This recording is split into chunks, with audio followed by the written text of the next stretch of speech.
बिस्मिल्लाहिर्रहमानिर्रहीम। अस्सलाम वालेकुम। खुश रहें, आबाद रहें, जहाँ भी रहें हैप्पी रहें और हेल्दी रहें। तो मैं हूँ फ़ाइज़ा और वेलकम करती हूँ आपको चटपटे पकवान में। तो आज चटपटे पकवान में आप लोगों के लिए लाई हूँ सूजी का हलवा।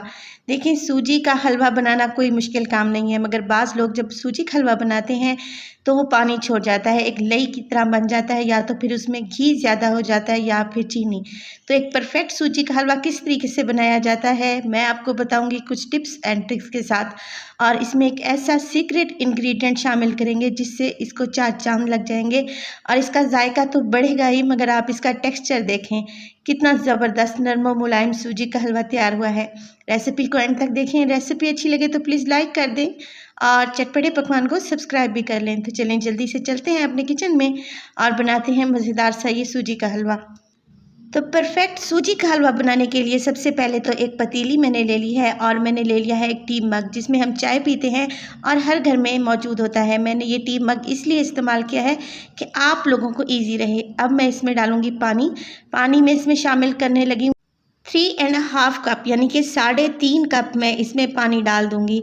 तो ये देखें, पानी मैं इसमें शामिल कर चुकी हूँ। अब उसी कप की मदद से मैं इसमें डालने लगी हूँ चीनी डालूंगी 1.5 कप, यानी कि 1.5 कप के बराबर। 3 हरी इलायची को मैंने दरमियान में से खोल लिया है ताकि इसका अच्छा सा फ्लेवर निकल कर बाहर आए, और वो भी मैंने इसी पानी में डाल दिया है। अब मैंने फ्लेम को ऑन कर लिया है और मुसलसल चम्मच चलाते हुए मैंने यहाँ पर एक बॉयल आने तक शीरे को पका लेना है। हमें एक तार का या 2 तार का शीरा बिल्कुल भी नहीं चाहिए, बस चीनी डिज़ोल्व हो जाए तो हमने यहाँ पर फ्लेम को ऑफ़ कर देना है। आप चाहें तो इसमें एक चुटकी येलो फूड कलर भी डाल सकते हैं, मगर मैं शामिल नहीं कर रही। तो देखें, अच्छा सा पानी में बॉयल आ गया है, इसको कवर लगाकर एक साइड पे रख देंगे। अब मैंने ले लिया है 1 कप घी। उसी 1 कप घी में से 2 टेबलस्पून मैंने कढ़ाई में शामिल कर दिया है। और यहाँ पे मैं ले रही हूँ कुछ ड्राई फ्रूट्स। तो मैंने लिए हैं यहाँ पे पिस्ते, बादाम, अखरोट, इसके अलावा काजू को मैंने बारीक बारीक सा काट लिया है। तकरीबन आधा कप के बराबर ये मैंने ड्राई फ्रूट्स लिए हैं। आप अपनी पसंद के मुताबिक जो नट्स आपको पसंद हो आप वो इसमें शामिल कर लें। यहाँ पे ड्राई फ्रूट्स को मैंने हल्का सा रोस्ट करना है, फ्राई करना है। देखिए, मुसलसल चम्मच आपने चलाना है मीडियम टू लो फ्लेम पे। इसको 1 से 1.5 मिनट के लिए हमने फ्राई करना है। इसको ज़्यादा कलर नहीं देंगे, अगर ड्राई फ्रूट्स को ज़्यादा कलर आ गया तो इसका टेस्ट बिल्कुल ख़राब हो जाएगा। ड्राई फ्रूट्स को यहाँ पे फ्राई करने से क्या होगा कि इसके अंदर जो ऑयल्स होते हैं वो रिलीज़ हो जाते हैं, जिससे इसका टेस्ट कई गुना बढ़ जाता है। तो देखिए, तकरीबन 2 मिनट के लिए मैंने इनको लो फ्लेम पे फ्राई कर लिया है। अब मैं इनको निकाल कर एक बाउल में अलहदा रख दूँगी और उसी कढ़ाई में मैं शामिल करने लगी हूँ बाकी बचा हुआ घी। तो टोटल यहाँ पे 1 कप घी का इस्तेमाल करेंगे। तो घी अगर आप चाहें तो देसी घी भी इस्तेमाल कर सकते हैं। अब उसी कप की मदद से मैंने इसमें डाल दी है 1 कप के बराबर सूजी को पहले अच्छे से छान लें।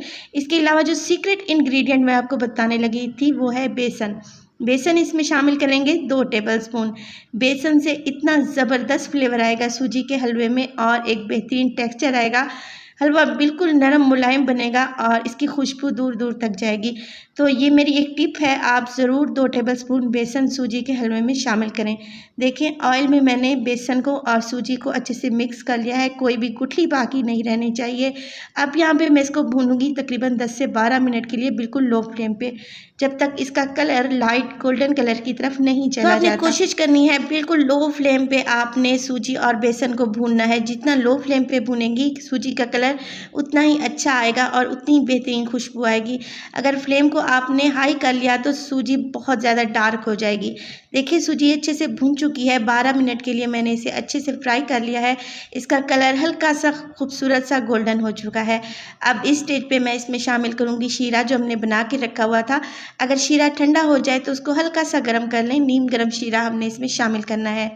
देखिए, शीरा शामिल कर देंगे और फ़ौरन से इसमें चम्मच चलाएंगे ताकि सूजी की गुठलियाँ ना बने।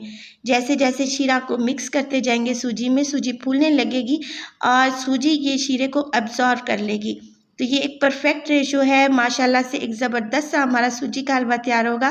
देखिए, इस स्टेज पे मैं इसमें डालूंगी नट्स जो मैंने फ्राई करके रखे हुए थे। आधे मैंने इस स्टेज पे डाल दिए हैं और आधे बचा के रख दूंगी ताकि गार्निशिंग के तौर पर काम आ सके। मुसलसल चम्मच चलाएंगे, इतना पकाएंगे कि सूजी जो है अपना पेंदा छोड़ने लगे। और आप देख रहे हैं साइडों से हल्का हल्का सा घी भी आपको नज़र आ रहा होगा। माशाल्लाह से देखें, एकदम परफेक्ट सूजी का हलवा यहाँ पे हमारा तैयार है। आप इसकी लुक देखिए, माशाल्लाह से कितना खूबसूरत कलर आया है। और आप इसका टेक्सचर देखें कितना सॉफ्ट और यमी लग रहा है, जैसे एकदम आपके मुंह में ये घुलता जाएगा। और बेसन की वजह से इसमें इतनी ज़बरदस्त सी खुशबू आ रही है कि जब आप बनाएंगे तो आपको अंदाज़ा होगा कि कितना ज़बरदस्त सी रेसिपी मैंने आपको दी है। रेसिपी को ज़रूर ट्राई करें। रेसिपी अच्छी लगे तो प्लीज़ लाइक करें और चटपटे पकवान को सब्सक्राइब भी कर लें और अपने फैमिली और फ्रेंड्स में भी शेयर करें। तो देखें, जैसे ही हलवे ने पेंदे को छोड़ना शुरू कर दिया है तो मैंने इसको गर्मा गर्म सर्व कर दिया है। माशाल्लाह से हमारा बेहतरीन सा हलवा तैयार है। एक दफ़ा इस रेसिपी को ज़रूर ट्राई कीजिएगा, आप लोगों को बहुत ही पसंद आएगी। रेसिपी अच्छी लगे तो आप सब लोगों से गुजारिश है कि चटपटे पकवान को सब्सक्राइब भी कर लें। देखिए माशाल्लाह से कितना ज़बरदस्त हलवा तैयार हुआ है, आप इसकी लुक देखकर अंदाज़ा लगा सकते हैं।